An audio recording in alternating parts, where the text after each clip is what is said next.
Hey, how you doing? Hello, yeah, hi, Anarka. Sorry about that. I was on the phone with my best Oh, friend, and I'm kind of stuffed up that's and got a okay. cold. So, how are you? We're good. I was just a while ago with my girlfriend on the phone, so we were talking. So, That's okay. Kind of same here to an extent. So, yeah, yeah, yeah, nice talking with you. yeah. Like I said, I told you earlier, I'm doing my best to try to uncover as much of the Philippine underground as possible because I've only really been in it since May of Yeah, 2018, and it's an out yeah, of this world scene. and I saw some of your videos. You've been there just this year, right? Yeah, Last Feb? Yeah. I lived there from May 2018 to February 2019, and I'm about ready to move back in like 60 days. Wow, it was how long have you been there? Like how months? How many months were I that? lived there for 9 months straight, nine Wow, nine consecutive months, months. and then I got married there. Oh, yeah, I figured that out there. That's good. That's nice. Actually, that's what I last August I went there for a vacation again, and then with I was supposed to marry my fiance. However, we got a problem with the documents, Oh, so I'll be going there again in May next year. So to get married already. hell yeah, man! Hope I get to meet you too. Yeah, I know. Which, by the way, I didn't get to read all the comments because, like I said, my notifications are like a hellhole. Oh yeah, that's But okay. you said you got a demo tape you can give me. Oh yeah, actually it's actually because as I said in my reply it was actually a demo tape that we submitted, but considering that it was in 1989 when we recorded it, so we just actually recorded it in a double cassette tape player. Nice. You know those times, right? And then layering them in the additional instruments. And then yeah, we submitted it to that record label because during the Twisted time, Red Cross. Twisted Red Cross, during the time it's hard to get into major record labels. Oh yeah, And I understand that. yeah, and um, only Twisted Red Cross was let's say the minor record label. So and because our drummer during the time, actually he was just starting to join us. He was part of two punk bands that were included in the last Twisted Red Cross release. Anyway, so I thought, oh, let's go to Twisted Red Cross, and yeah, I was the one because I was always the one, doing this promoting ourselves during even during the those times, and then yeah, the demo tape, I went to first I called the Twisted Red Cross office, and then the person there said, "Oh, okay, come down here at the office." And then yeah, went there. Then we already talked, initial talk, and then we'll give you a call. And then they gave us a call after a couple of weeks saying, "Oh, we'll have another meeting to talk about which songs in your demo we are interested in, things like that." And then the next call was, "Sorry guys, we'll not pursue the project because Twisted Red Cross is unfortunately closing shop already." Oh no. it was really it was really unfortunate. And then Yeah.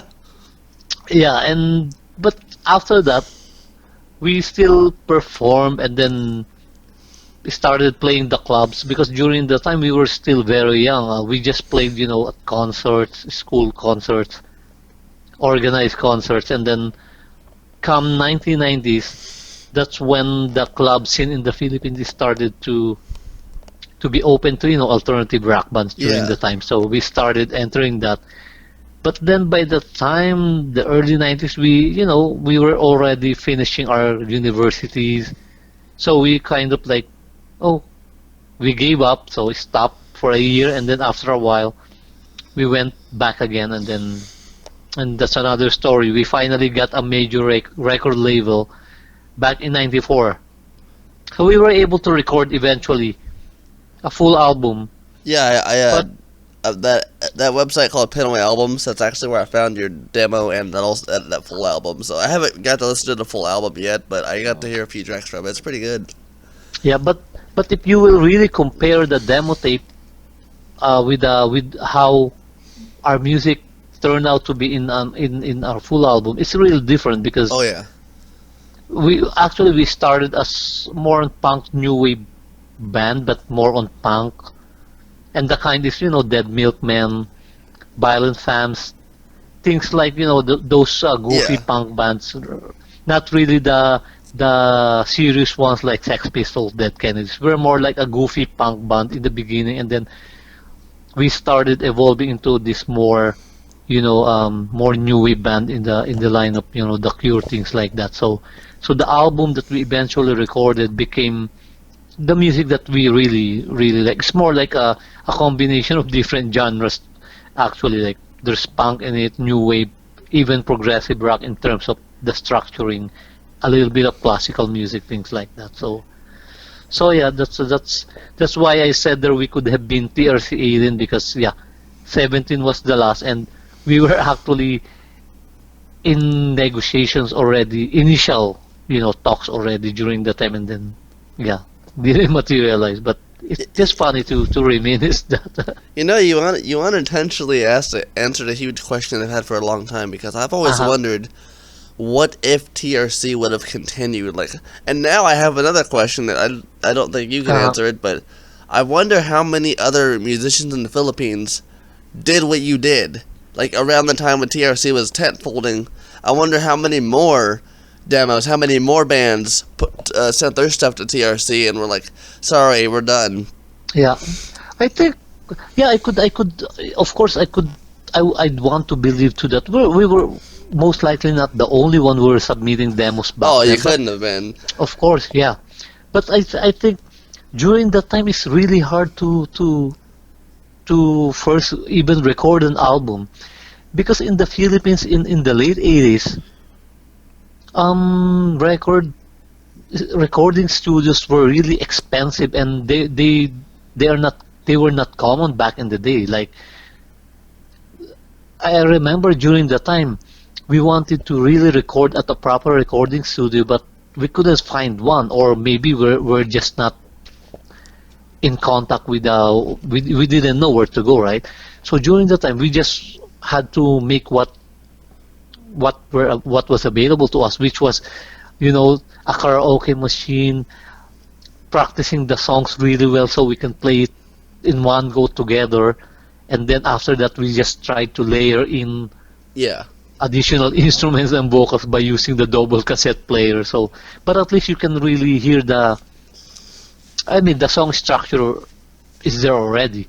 You can hear that the melodies are there already. So what I imagine during the time is a good A&R at a recording company should be able to hear that uh, potential in a song, right? So that's what happened at TRC during the time when the person listened to the demo tape. I remember he was telling us like, yeah, I like how you structure your songs, the melodies, the catchiness, but still the punkiness. After all, Twisted Red Cross is a Do you punk focused record label. So yeah. are you familiar with Ethnic Faces? Oh yeah, Ethnic Faces. I Yeah. really compare you to Ethnic Faces and Music Front. More Ethnic Faces, because Music Front's more happy new wave, but yeah, you Yeah, definitely I, got I an Ethnic Faces vibe going on. I definitely agree with that. Number one is because, well, admittedly, Ethnic Faces is actually one of Influences? our influences, our direct influences, because we really listen to all these Twisted Red Cross. I know lots of them because we played in the same spots. So I know Al Di Malanta. I saw that you interviewed Al. I know Yeah. Al. Al knows me. So Arnold Morales. I know them. But in terms of um, music expression, we're really more into new wave. So we associated ourselves more with Ethnic Faces, Dean's December, The Dawn, if you've heard of them. Yeah, I've heard of them We before. I've got a yeah tape of them. yeah we came from the same punk, because of course in the Philippines, even in the international, right, before new wave came into being, of course usually punk first is the one that came, right? So Yeah. even in the Philippines, after all, the Philippine music scene is just an extension of what was happening internationally back then. So ethnic faces started in the punk scene, a little bit punk, but obviously they evolved also into a more new wave oriented music. That's why Yeah. And their our 1995 music is album, really, Dakota yeah, Acid Jazz. yeah, it's more comparable really to Ethnic Faces because they're one of our influences. One of their songs during the late 80s, the Golden Boy Yeah. is actually, some of the few new wave Filipino songs during the time. That's why, if you could imagine, bands like us who came 2 years after them, they were our influences. That's why we look up to them in terms of music, and then yeah, even some of the punk qualities we try to incorporate it also in some of our songs. Even though in the 1995 album that we released, the punk elements were still there at least. Do you But of have any course, spare CDs of yeah, that or spare cassettes of that today? what's that? Do you have any spare copies of that? You could maybe send me one. Um, Actually, the problem is the R95 album. The remaining copy actually that I have right now is, guess this. Um, I bought it on eBay a few years ago because back in the day, I remember when our album came out initially in cassette tape. So I remember I ordered 2 boxes of it, and then I gave it, of course, to friends, and then I was selling it also to some, acquaintances. But I didn't have the foresight to keep many of them. I remember just keeping 2 copies. I wore out one of it, and then one is still okay. And then I gave it to one friend, and then the CD I bought. I remember I bought only 2. I worn out one of them, and one I gave it away. And then after a while, I was surprised that come year 2000, especially when the internet was already in place, I realized that wow, our album is kinda a sought after for many collectors because, well, after all, we didn't really, you know, uh, reach that certain level that we were aiming for before. But on the other hand, because of that, we became a rarity in our scene. So I tried to find a CD, and then I saw it on eBay selling for a big amount, and I said, I contacted the person. Can you give me a discount? I'm the vocalist of that band. I was telling the guy. Oh really? Oh sorry, but there are lots of people wanting to buy it for this amount. I said okay, I'll just buy it. So yeah, in short, I don't have a spare copy, but wait, maybe what I could send you is when we when I went to Canada in 2003, and then the only first time that I went back home was in 2012, and then we had a reunion concert. For that concert, I actually reproduced a CD that we sold at the event. I compiled all the contents of that album plus some of the unreleased demo and some of the side projects that I also engaged in after that band. So I have spare copies here. I'll Well, tell. just message me your address and Yeah. I'll give you a CD. It's a good CD because I really had it replicated. I made the design DIY, but I had the disc really produced by a proper Nice. CD replicating company here in Canada. So it's a proper CD, but the only bad move that I made was I didn't make it into a because now I like jewel case CDs because it's more collectible. It's a digipack. Oh, it's okay. Anything's fine. Yeah, but I'm but not I will picky. send you. I have a spare copy. All the songs in the album are there, as I said, and plus some new projects of mine. So you can see the transition, but at the same time, you can see that there's already that certain commonality among all of those. Well, I was gonna ask you another question here, since you know my record label, Burning Farm Records. I saw that, yeah. Would you allow me to reissue your demo and that album itself? Um, it's up to you, but as I said, I can send you the demo. They are really rough sounding already because when I converted it to MP3, they really didn't capture the sound. After all, it's a cassette tape recorded material, so it's up to you. Listen to it if you think.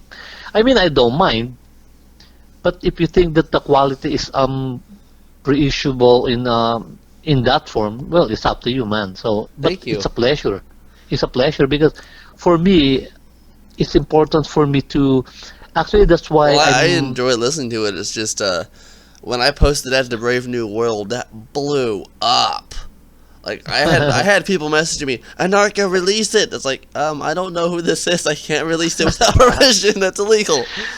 But I mean, to me, I'm okay because for me, it's more on the legacy. Just like now, as I said, I've also become a journalist. So What kind? Are you a I music journalist, or what kind of stuff do you write about? actually, I practically write about practically about anything, but I write more also about music and culture. So I've written about these bands in the Philippines and even internationally. I do album reviews also at crypticrock.com, and then I profiled many Filipino bands already from many of the prime bands in the 70s, 80s, 90s, and I keep track of what's new in the Philippines. So I profiled them because my plan is to release my book soon, maybe next year. This will be perhaps my third book already. Damn nice. Um, I have a but lot of the respect first, for book writers. yeah, but the first book is more on my essay on languages and literature, and then the next one would be it's already made, but I have to update it because I wrote it 5 years ago, and it's about music, focusing on Filipino music. Uh, So I profiled many bands in the Philippines, not only in the punk new wave genre, but even in the pop, hip hop, because I'm more on an eclectic type of guy. Like I could listen to practically anything from Bieber to Mayhem. are So you a fan of Francis Maganola? actually, yeah, we played many times before back in the 90s, especially during the time Club Dread was one of the go-to clubs during the time, and yeah, we played many times before with Francis M and You some play of with his Francis music. M? Not close, but some of his musicians and dancers during the time were acquaintances of mine. So Uh, yeah, so so holy I know hell. Francis M, of course, and yeah, Yeah, so he's yeah. he's not really someone I hear a lot of Filipino punks bring up, but I love the dude. I mean, rest in peace to him, but he's talented. Oh yeah, talented, and because I love music that is a mix of different genres. So that's what I like about Francis M's music because, of course, he started as plain hip hop music, like a minimalistic hip hop, like early Beastie Boys, and then when alternative rock became commercialized in the Philippines, he was able to blend alternative rock and hip hop together, coming up with his songs, and I respect him for that. Yeah, yeah. My wife, this is 2018. I can't remember when she did it, but when she first, I asked her once. I'm like, "Hey, can you show me some Philippine hip hop?" Because I was getting into Philippine punk, but I'm like, Uh-huh. I want some Philippine hip hop. And Mm-hmm. she showed me Kaleidoscopic World Ah, yeah, by Kaleidoscope. Francis M, and that blew me away. I was like, Ah, yeah. "Whoa, this dude's different." Hell yeah. I Ayun, and, I and I own his yeah. album Yo, his first album. Mm-hmm. That's a solid hit right there.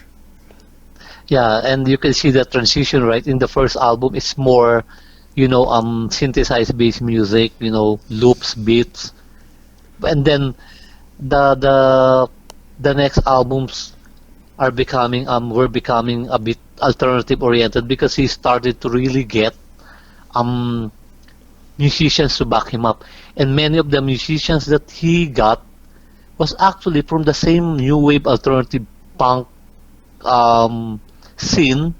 That's why, of course, it's inevitable that the hip hop music that he was making, they incorporated some alternative rock influences already. So yeah, one of Francis Magalona's bass player during the time was Nino Mesinas, and he was from the batch of, you know, Ethnic Faces era, Yeah. late mid 80s. So there's the connection there. So yeah, I know off the topic of that question, how did you come yeah. up with the name Half Life, Half Death? Where'd that name come from? Because what happened, when we started to form a band, um, actually our name was longer than the Juvenile Association of Rational People. Like, orchestral maneuvers in the dark, things like that, right? So in short, it's JARP, JARP, because it's the initial of the four of us: Jonathan, Alfie, that's me, Alfie, Romel, and Paolo, and then when we were invited to an actual gig sponsored by an actual producer, the first comment was, "Can you change your name?" And then I said, we were already playing in a month's time, and then one of our classmates said, "Hey, why not use the word half-life? I got it from, it's a chemistry term, right? The half-life of chemical elements, so half-life." I said, "Yeah, that's cool." Then we use half-life for a few gigs, but then when we gave it to the producer, said, it's kinda short this time, but then, because there were already lots of friends and people who knew us back then as Half-Life, I said, I'm kinda don't want to let go of the word Half-Life. And then I remembered, oh, Half-Man Half Biscuit, because Half-Man Half Biscuit, I was into it already. And then, oh, Half-Man Half Biscuit, why not copy the pattern? So Half-Man Half Biscuit, Half-Life. So Half-Death, it made sense to me, like Half-Life, Half-Death. It's about the the bad and the good of life, Yeah. things like that. I even told my bandmates, if someone interviews us, what do you mean by that? So we'll just say it's the yin yang. It's that life is both the good and the bad, things like that, life and death. So, and it caught on. So Hell yeah, we dude. use a I half love life, it. half it caught on. So although now, whenever people hear that, some of them thought that we are a metal band, because of course death metal was not yet in popularity during the 80s. It's more on gothic, right? When To you be say half honest, life, half death, when I it's more first gothic. I was gonna say when I first heard Half Life, Half Death, I thought of Soul Force actually. What kind of band? Soul Uh, Force, like how do I explain this? Like Soul Force oh, is this really ambient noise. ambient, yeah, I something thought like of Soul Force that. music. I was like, oh wow. Yeah, I was like kind of getting a little yin yang sign on there. I thought that's the direction you guys were going at first, but this is before I even heard it. That's when I read yeah. demo for Twisted Red Cross '89 Half Life, Half Death. I'm like, what the fuck? Oh god, this is gonna be different. But yeah, even to this day, I imagine that if we if if if we have recorded that album for Twisted Red Cross, I could imagine that we could have been the because I know you probably listen to most of the recordings of Twisted Red Cross. Yeah, I The own kind most of of them digitally at least. Yeah, right. So the kind of punk in those albums were more on the Dead Kennedys, Sex Pistols, the first generation, a little bit of trash kind of punk. But our kind of punk is more on the style, as I said, of Dead Milkmen, violent fans, goofing around, Descendants, things like that. Oh, you guys could have fit easily. I mean, Ethnic Faces is on TRC. Yeah, Ethnic Faces, yeah. I mean, You definitely would have fit. I mean, so it have you was unfortunate do you that know that. Mhm. do you have a copy of the actual TRC 18 that came out in 2018? Rescue Letters 4.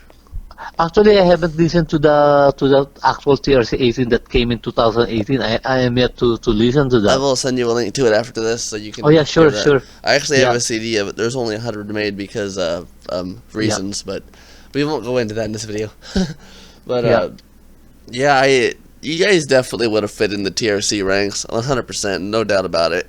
yeah. That's good to hear. It's not just That's comforting not to just hear. ethnic faces, but I mean, like TRC, it's got this combination of angry shit and Zoot Suit. Zoot Suit's not Oh angry yeah, punk Zoot Suit rock. is not angry, right? Yeah, They're it's more rockabilly, right? I mean, I know. Private Stock. I mean, yeah, they can get angry at times, but they're just Yeah, rockabilly ska. I mean, yeah, yeah. A good old rock. Yeah, Twisted Red fun. Yeah, Cross was just kind of all around the board. I mean, even in and the final album, they got some metal on there. So yeah, they were all over the board. You guys definitely would have fit in easily, without a oh yeah, I doubt. remember. I think that was TRC 16 when there was the Discount X.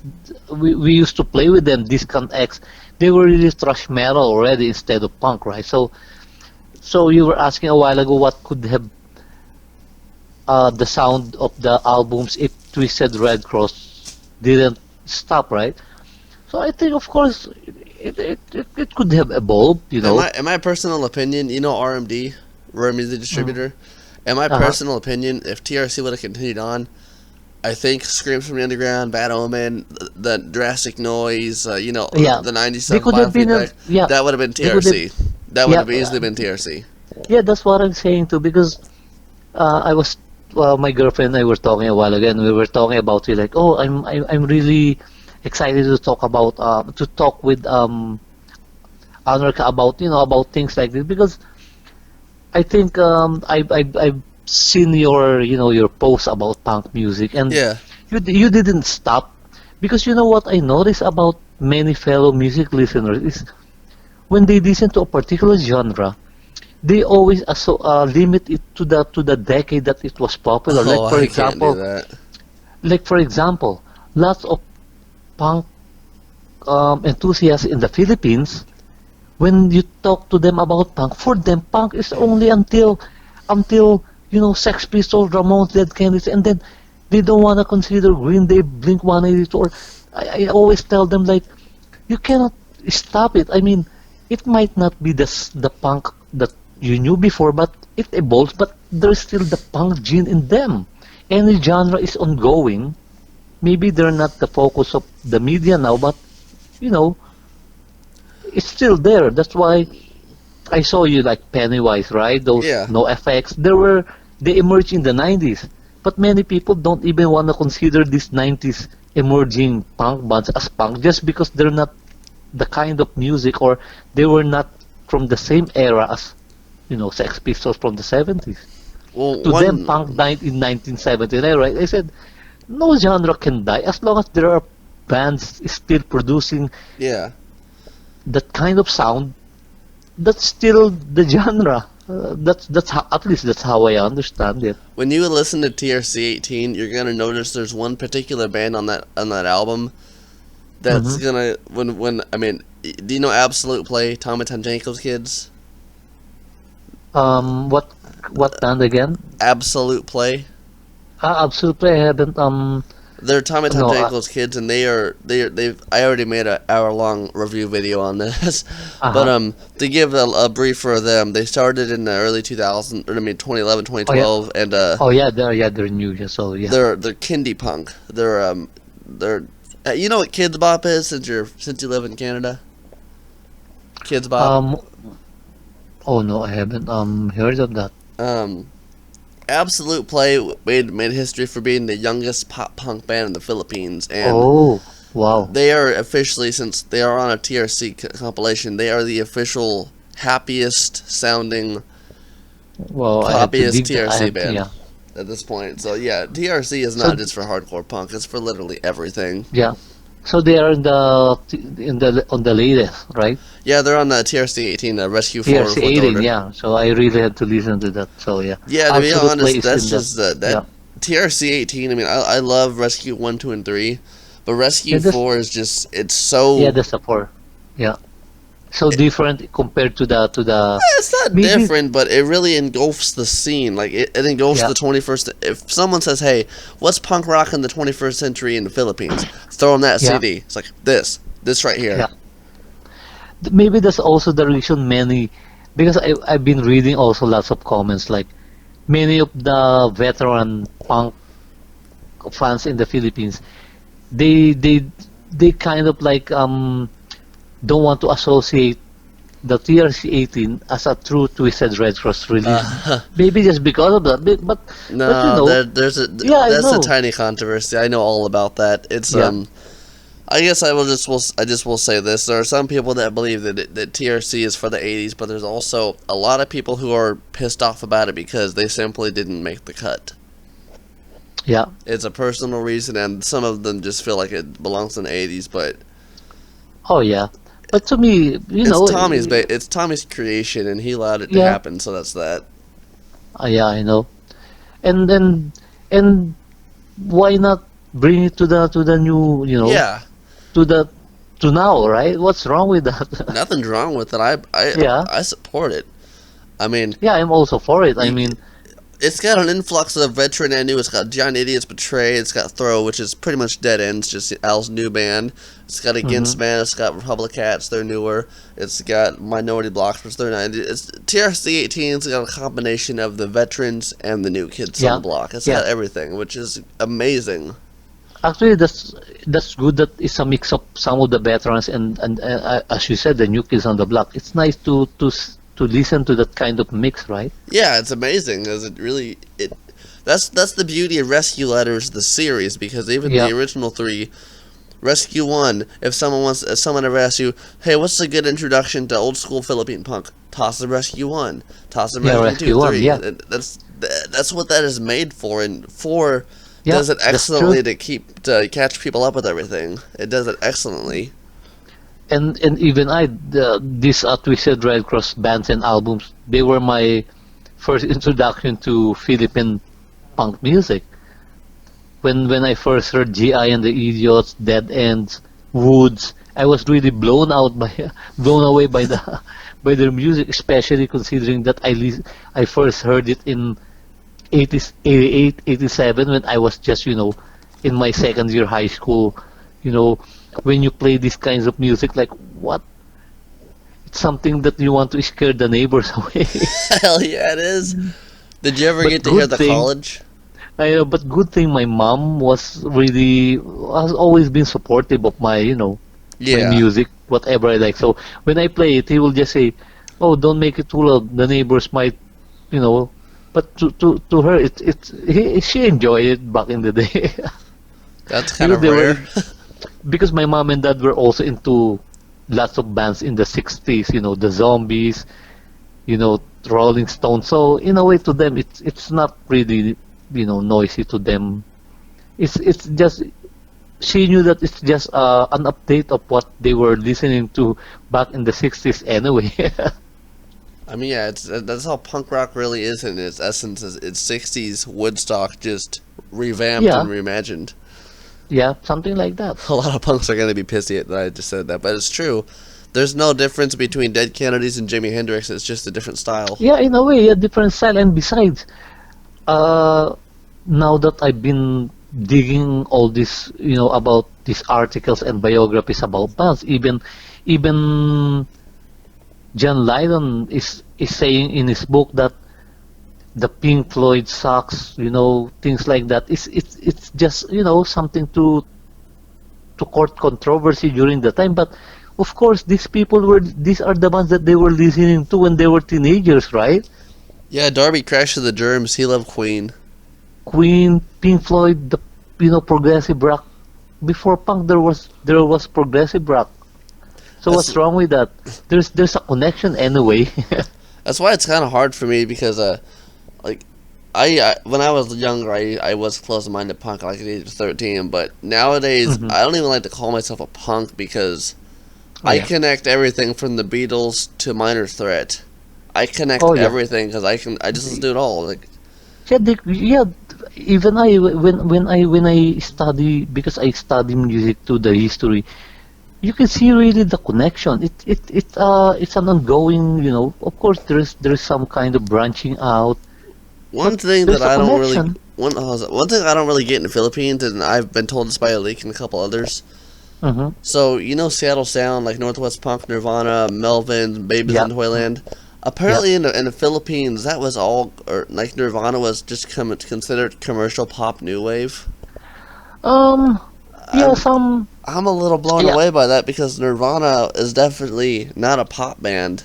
They like I'm kind of a Kurt Cobain fanboy. I love yeah. everything he's ever done, but just the influence that Nirvana changed with music, and I just the term grunge itself is nothing more than a corporate logo to Oh yeah, it was just a term coined to help sell the Northwestern punk. That's all it was. yeah. That's how I see it too. Like, of course, these terms, genre names, most of the times are just coinage of, just to promote or re-promote a certain sound that has been there already.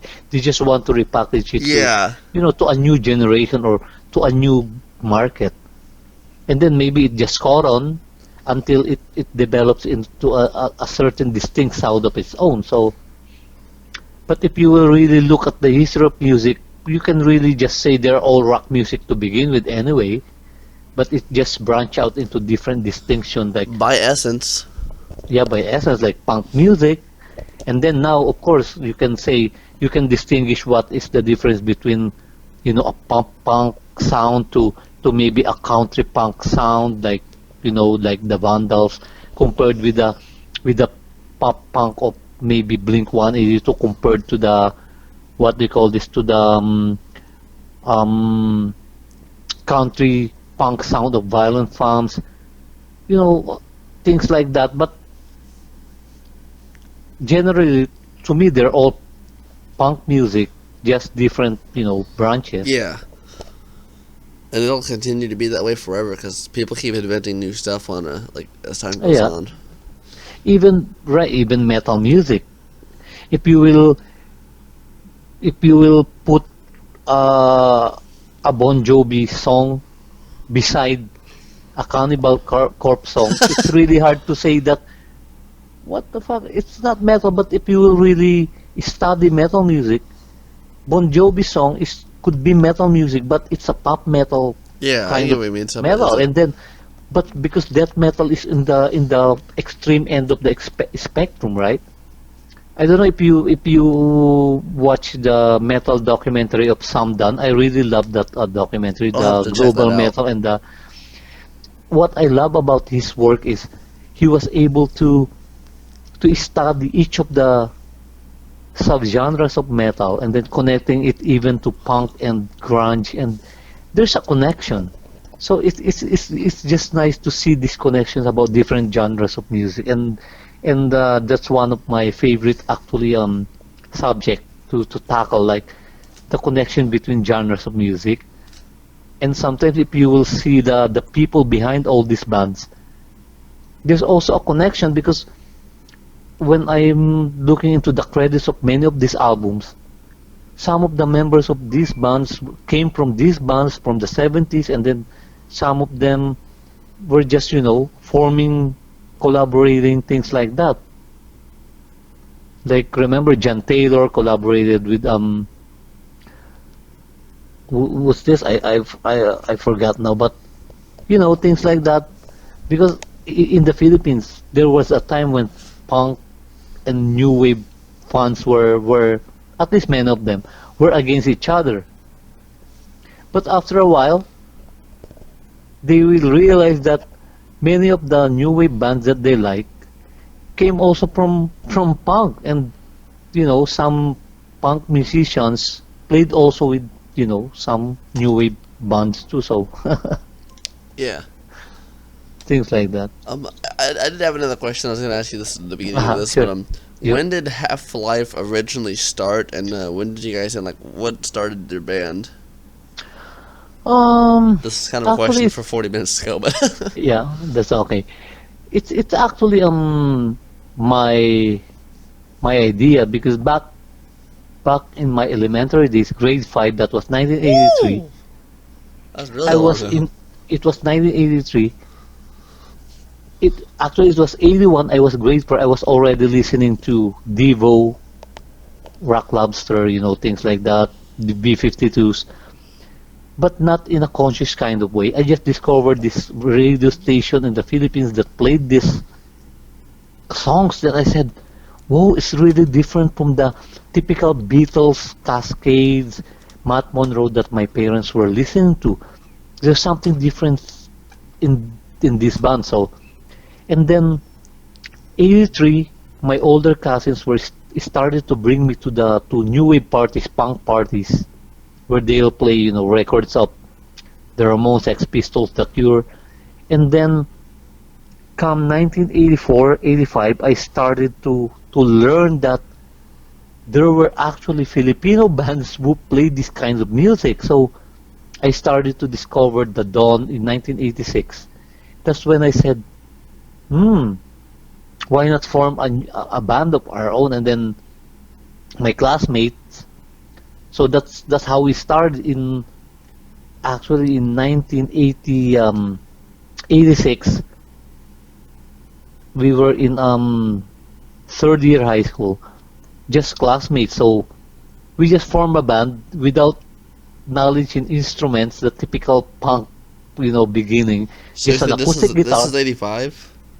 That's in actually in 80 86. Oh, 86. Just an acoustic guitar, and then a Casio keyboard, the small one, and then we didn't know what a bass guitar is, so we didn't have a bass.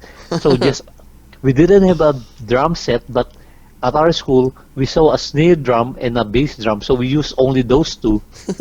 So we started playing, and then in 1987, the next year, we were invited by our principal to play at our Teachers' Day. We played only using those instruments, and then many of our classmates of our schoolmates were really wow. They were blown away by us just because we were the first band to play at our school, and even though we were only using those instruments. And then while we were playing, apparently there was these two persons watching us who was impressed by how we looked because we were already into the Cure during that time. So you can imagine my attire, my Robert Smith look. But really, from these two people, two schoolmates, they say, but they suck. Oh They said, shit.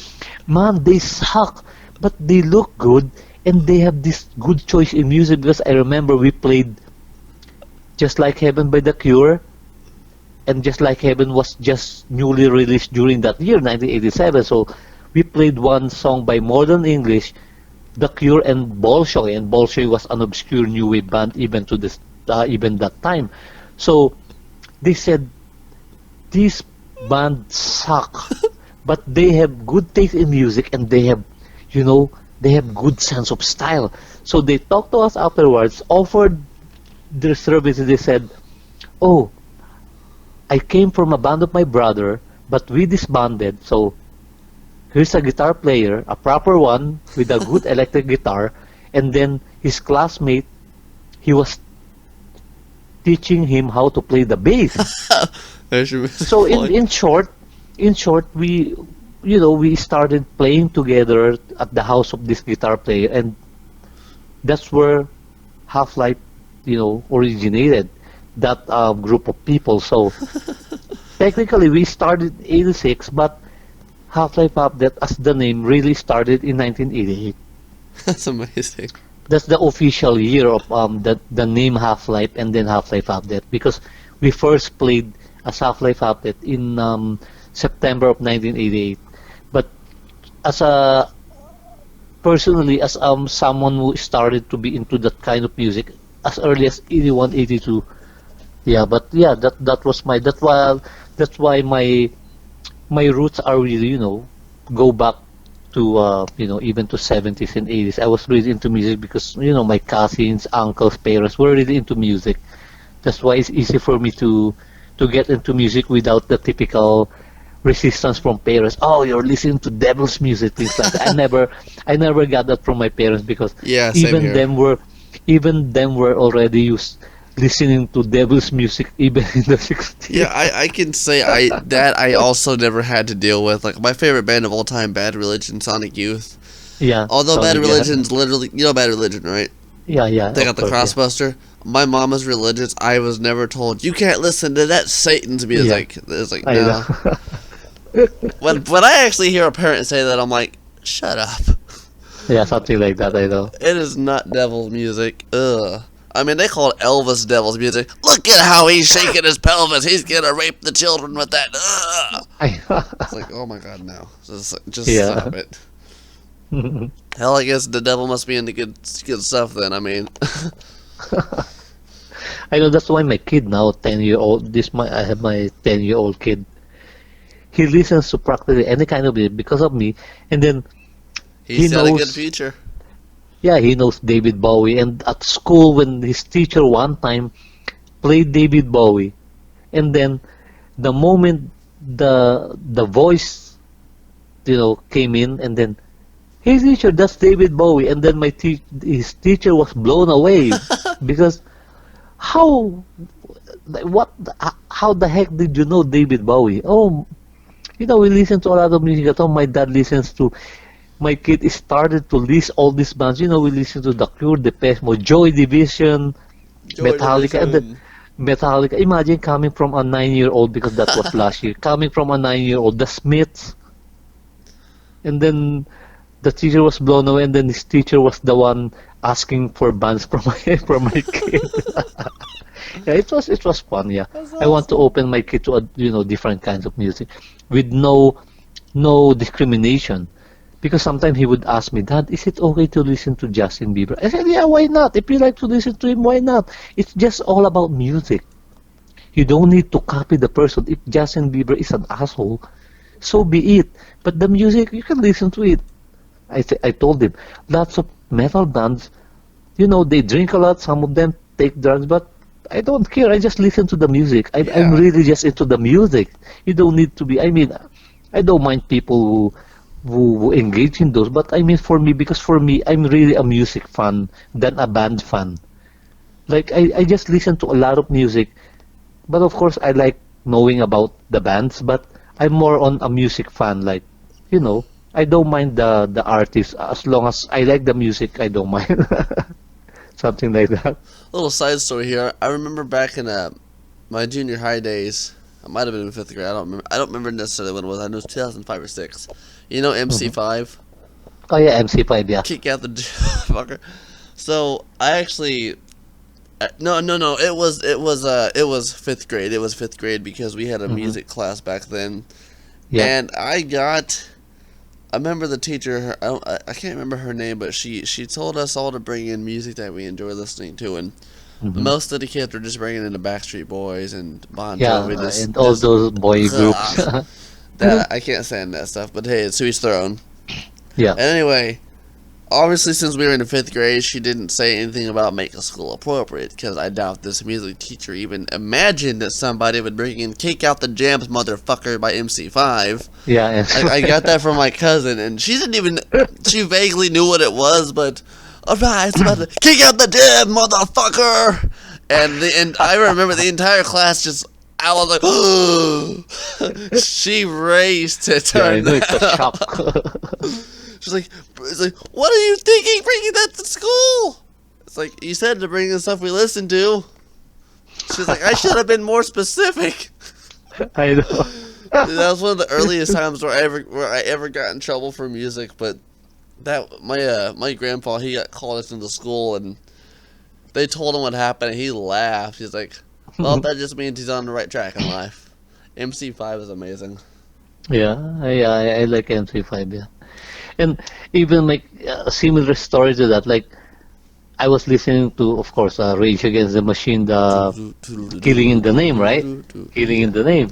And then the first time my son heard that, maybe he was only 8, and then, Dad, it was cursing. Yeah, I said, yeah, it was saying fuck you, I won't do what you tell me, fuck you, I won't do what you tell me. But then I said, it's okay, it's just part of the song. You can listen to it, you can even sing along to it, but of course you wouldn't go out there and then telling that to your teacher or to your classmate, fuck you, I won't do what you tell me. But you can sing along to the song. And then that's why now when I play this, yeah, he sings along to the song. I don't mind because it's just a song. But Yeah. I always make him realize that not because it was being sung in a song that you can just use this randomly out there like to your classmate. You don't do that. And he understood that. I think that's at least to me that's a nice way to introduce music to You are people. That definitely teaching your kid the right way. this is just lyrics. You can listen to it, but you don't need to copy it. Sometimes it's just for entertainment or it's just a rant or something like that. But you don't do that in real Yeah. life.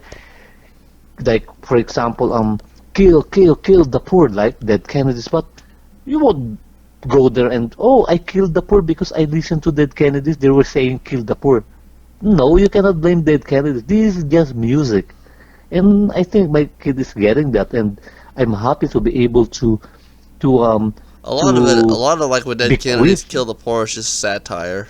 It's just a Yeah, I know, that's just a satire. yeah. They It's not just say actually kill outlandish the things poor. that make people think about it.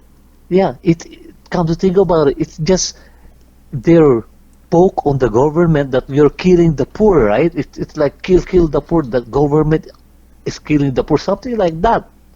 But many people take music either literally or I don't know. They just hear a word Satan and you know I am an antichrist. Like they were already scared. That's already devil's music. It's just funny. Damn right, man. But is there anything else you wanted to say about Half-Life?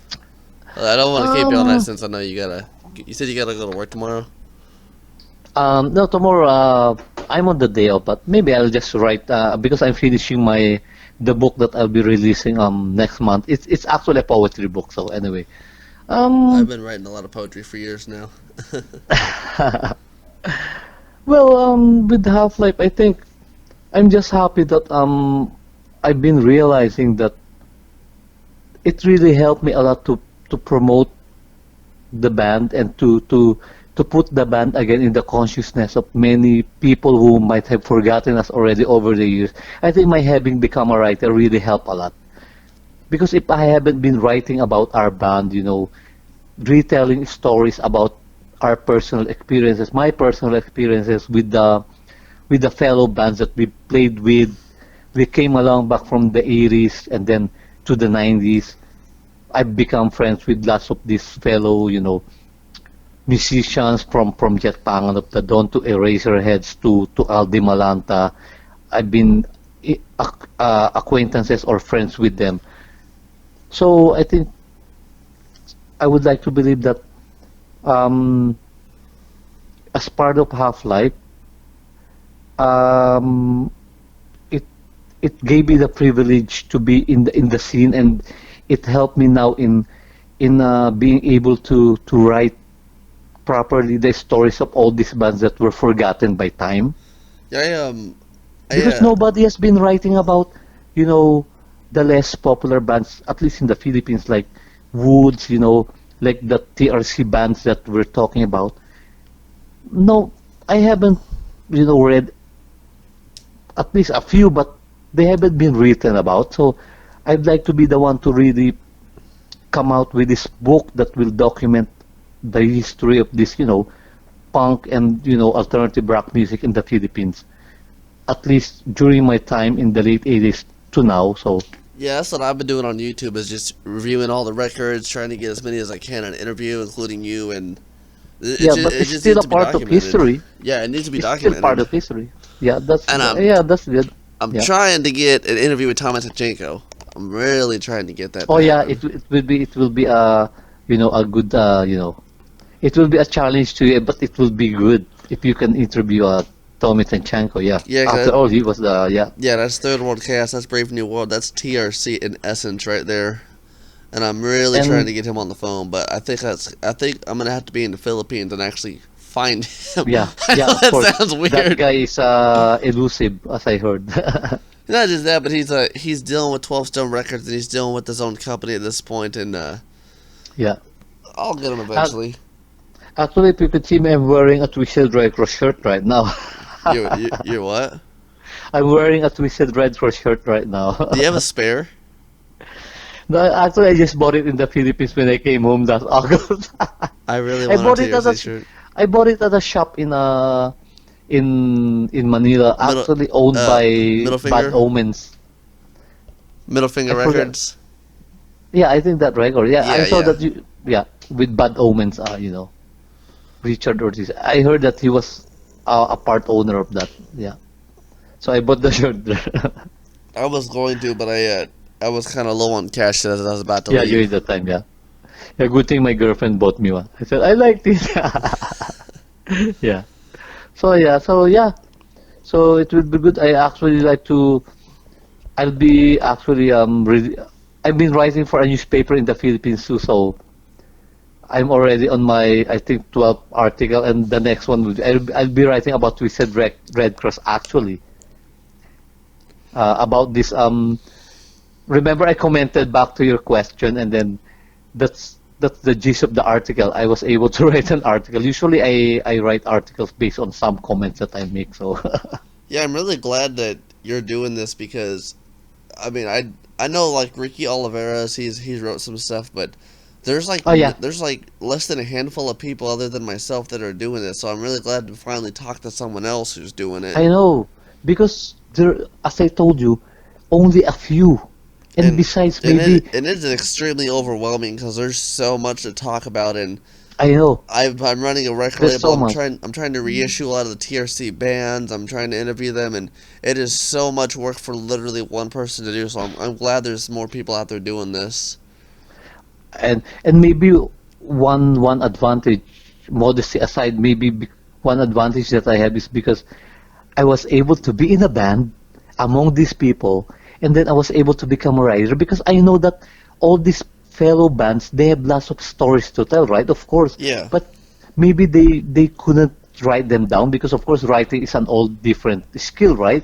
So maybe I know that they have lots of stories to tell, but they couldn't document it because they are not, I mean, writers. But that's when I realized that my having become a writer is really instrumental because I can tell my stories, my personal stories with my band, and with all these bands that we've been able to play with since the late 80s, from Putirska to Dead Ends. We were able to play with all of them, and I'm able to write my stories with them in it and with me in it. I've got to publish it, but I've got almost a 2 hour long interview with Edwin Salon of Harold X. I've got a 2 hour interview with him. I gotta get it Yeah. online. Oh yeah. I'm So actually anyway, I actually have a 55-page PDF of Harold X, and I'm waiting to hear back, but I'm actually about to turn it into a soft and a hardcover book. yeah, that's nice to hear. Yeah, it's really good because there are a lot of people that would love to hear stories like this. The topics that we were talking about, And if you can, they love can to you try hear to this. find me the second volume of Harold X? I've been searching for it. I cannot find a volume 2 of that. Second volume of. Harold X. Oh yeah, I'll try to look for at least even a copy from, even a photocopy from some friends, because for sure there will be some friends who would be who have these copies of Yeah, Herald I've X. got So the first one, but like I said, I'm trying to turn them both into hardback and softback books, and first one's in progress, but I don't know where to find volume 2.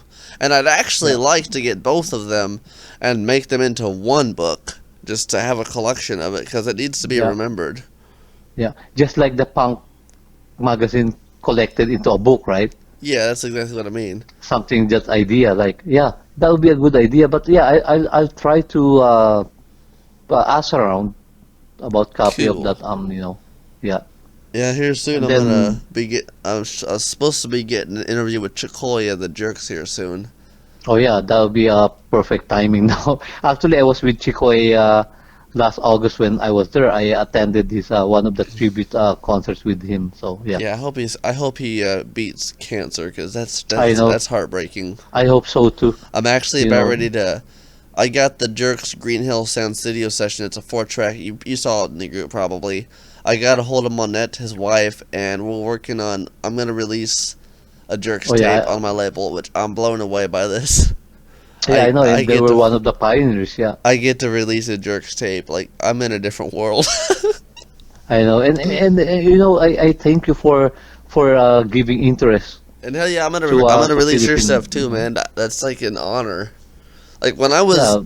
a lasting comment because I gotta go get some food. I just woke up earlier, but so when I was a kid, I've always wanted to be in a band, which I've been in multiple bands. But one of my biggest dreams in life is to run a record label, not a record store, because I mean, yeah, record store is fun, but I've always wanted to find bands and put them out. And I mean, I did that in Yeah. 2013 in San Francisco for the local scene, but it really wasn't something as special as like Burning Farm is now, because this is actually a scene. And although I'm not really releasing any brand new on the block bands, I'm taking Mm-hmm. bands like Gian Idiots, Private Stock Bandits, your band, The Jerks, these special bands that have been a part of the scene forever, that I'm breathing new life and getting them out there. Because as I told Monette last night, Mm-hmm. I have Dead End Second Coming. I've got over 40 tapes. A lot of these punk rock tapes, especially some of the reissues, people pay upwards of 2,000 to 3,000 pesos for a reissue, and usually they're I bootlegs. know. That's Yeah, ridiculous. I know. So that's why I'm trying to find the highest quality of all the audio of these, and I'm just gonna make continuous runs, because I paid 2,000 pesos for my Second Coming tape, and it was a reissue, by the way. It's not an original. I paid see, what's the most expensive tape that I own? That one, and then fuck. Screams from the Underground 2 from RMD. Oh yeah, I yeah. paid close to 50 for that, and I'm about to pay another 50 for Deceased Reborn. That's ridiculous. No I tape, know. no cassette tape should cost you $50, especially in the Philippines. I mean, you live in Canada, I'm in the US. It's easier for you and I to obtain I know. $50, I but know. for a Yeah. Filipino though, that's a But lot of for a money. Filipino, that's why sometimes when I buy lots of I'm collecting CDs too, right? So I would buy local releases from bands. Some of the prices are 3,000 pesos about when more to be like. Oh, Sometimes if I really like that, I said, yeah, I don't mind. It's just $50, $60. But if you're in the Philippines earning there, wow, 4,000, 5,000 pesos that's is a big someone's money there. I know. that's sometimes an entire month's income to Yeah, someone. entire month's pay of someone. What But really here, blew my that's mind why. is the Third World Chaos New Affair. Not the reissue. The reissue is That's like why. $10. The original '84 Tower Records NME vinyl, eBay for $1,500. Like, are you fucking Wow, serious? I know. That's I, no. I remember when I bought the sealed copy of my own band's CD a few or several years ago.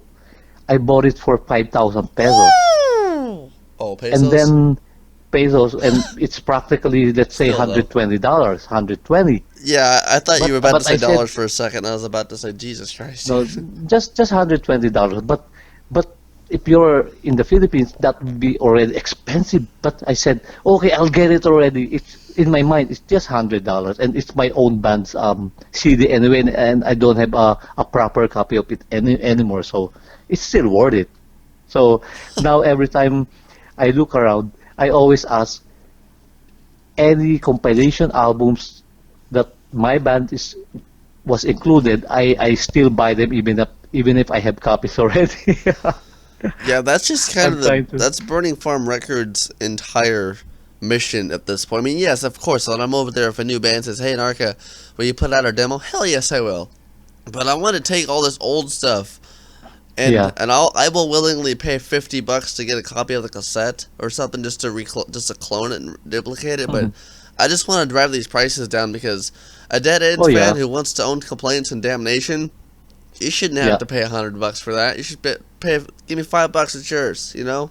I know, Sh- because for me it's more about spreading the music out Yes, there. I mean, exactly. especially for people who are into it. That's actually why Indie Result, my first label, died, because that was what we did in 2013, which it wasn't for old bands, but what we did was we ended up giving so many tapes away. But San Francisco is one of the most expensive cities in the world, but what we did was we made about 200 tapes of just bands, and we gave most of it away for free. Which, yes, I know I'm gonna have to charge probably like $5 to $10 for these, but I want to keep the majority of the profits from my label is just gonna go into. For instance, I'm reissuing Rescue Oh Letters yeah, 1 through of course. 4. I'm putting them on tape and I'm Yeah, getting them back out there. And, yeah. I don't have permission from Tommy because I can't talk to him, but I've got permission from the bands, and the money that I make from these Rescue Letter reissues is just going into more projects. Because Yeah. I just want to keep reissuing stuff, endless cycles, because it deserves it. It's nice. It's nice to be able to. It's nice of you to be able to, reissue all this. Of course it is. Yeah, I need to. I feel the need to do this. Yeah, it's part of history. I mean, many people might see this as trivial, but it's something big. It's part of music history. Because if you see, music history seems to have stopped on the Beatles, on Sex Pistols, but music is ongoing. Who will put all these 80s, unknown 80s, 90s current bands in part of history if there are no people like us, right? Yeah, exactly. We're doing something great here. That's why to me, as I said, modesty aside, I know that I'm doing something great by reintroducing all these bands, by putting them in writing at least, or you in video form to document them, releasing all these albums. Just like actually one of my projects, as I said, was when I compiled all our songs in the album and some of the unreleased Something that I music, you know. yeah. That's why I released it, because I actually just sold it for 200 pesos during that time, just to recoup Yeah. the the cost that I spent on having them replicated. But for me, it's more about reintroducing them to people who remembered us but forgot us already, because it's been a long time, One and thing that's the I'm happy of the. sorry. Well, I was gonna say one thing that I gotta jet here in a second, but one thing that I'm really trying to do, which if I could manage to pull this off, it would speed me up 100%. So yes, I'm decent at remastering audio, but I absolutely hate doing it. I hate remastering audio. I'm trying to find someone who can do that for me, because if I can, send someone a rough copy of something and then have them spice it up, I can get Yeah. shit reissued so much quicker. I'm trying to find someone in Brave New World who is really good at remastering audio, who Oh, won't charge me a bunch, but will oh yeah, just I know. charge like I really just do it for the love of it too. Yeah. well, I mean, Well, I hope you get something there. they'll You get get paid, someone they'll there. get paid for it, but like let's say like Dead Ends complaints. I'm currently working on fixing that up. Like let's say they master it, and then we sell 100 of them, they get a portion of it. I'm just trying to find, pretty much I'm trying to hire someone to my record label who'd be willing to do that. 'Cause I don't really have the money to contact like the National Audio Company or any of these Yeah, big I know. fancy studios to have them expertly remastered. Yeah. And the bad thing about all these records of not really popular bands is there are no more master tapes, right? Yeah, that's the All hard part. The the further you get all from, like, all we let's have is from the CD or from the actual cassette tape. Yeah, the further you actually go from the original analog master, the harder it is to enhance that audio. And Yeah. unfortunately, a lot of my Filipino friends over there and in the punk scene, they like, for instance, Music Front, that is very damaged, and a lot of people will Yeah, I send know. me the digital files of this and say, "Hey, master this," and it's like, there's when the audio is like, let's say the song is playing up, that's only it goes. I know You you cannot can't really you hear can't them fucking anymore. fix Yeah. that. That's Yeah. That's permanently too much there. already. Like Yeah. there's no mastering, and a lot of people don't understand that mastering doesn't mean perform a miracle fix. It literally just I means know. to, enhance the quality a little bit. But Just a little bit. Yeah, but not if really. a tape's been water damaged or if Oh it's yeah. just static, there's no hope for it. Which that it's I know. heartbreaking, but it's just the truth. Which I'll Yeah. probably find someone eventually. But yeah. Is Mhm. there anything else you want to So add to yeah. this since we've been on here for an hour? Yeah. And yeah, as I said, give me your mailing address, and then I'll Yes. send you a copy of that CD. And I'd love also for you to hear, some of the new projects that I made after And I will we send you disbanded, a things link to like the that. album I'm making too. I just don't talk about it much. I've been kind of Yeah. spreading more light on it lately, but my album's called Fake Reality, and it should be out 2020 at this point. Oh yeah. Let update me on that, and I'll definitely buy a copy of it. Oh, thank you. I appreciate I support that. especially releases by my friends, my fellow writers here in the local It's scene here in Winnipeg. I buy their books too if they things like it's that. not punk. It's have you heard of No Wave? Oh yeah, no wave, yeah, of course. Yeah, that's the The genre. the slits, yeah. It's like Sonic Youth, right? Sonic Youth, the Part Melvins, of it in Teenage a way, Jesus the and the melodies, yeah. Jerks, Yeah. Unsane. Yeah, that's the Venetian snares. That's my Yeah, area. the contortions, yeah. Because as I said, like I study different genres, and then I try to dig into what sample bands are into it, and then I have the tendency to really listen to all the albums of bands that I like. That, for example, The Cure, I would really listen to all the albums. I would buy all the CDs, things like that. Really? So yeah, I mean, well, you have any last comments on it? I gotta. Sorry to cut this. I'm hungry as hell. I just woke up earlier. I yeah. gotta rush to Okay. Casey's. I'm Anyways, gonna eat. it's nice to for you to talk Of with me. course. Yeah, yeah. It's been a pleasure talking with you. So yeah, okay. Have a good day, Thank you mate. very much. Have a good night, and yeah, eat now. I'm gonna sleep now.